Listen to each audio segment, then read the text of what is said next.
Ready to unleash your inner artist and transform your photos from anywhere? Alright, let's dive into Adobe Photoshop on your iPad.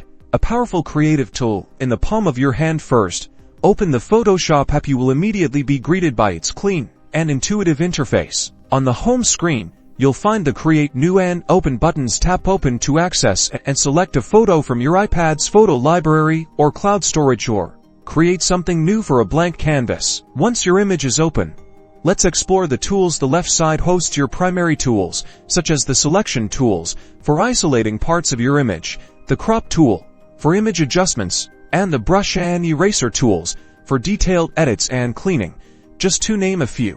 Now, check out the right side, featuring your layer panel. Think of layers as transparent sheets stacked on top of each other. This lets you edit different parts of your image independently. To add a new layer, tap the plus icon. To get started, select the brush tool. With it selected, you can modify to change the size and hardness, adjust to whatever suits your image. Tap on the color swatches and experiment to create new colors on your image. Try out different tools. Try the gradient tool for smooth blends of color and the spot healing brush for those pesky imperfections. Photoshop on iPad is incredibly responsive, making every edit feel seamless. Congrats! You've gotten a great introduction to Adobe Photoshop on your iPad. Happy editing! And remember, creativity knows no bounds.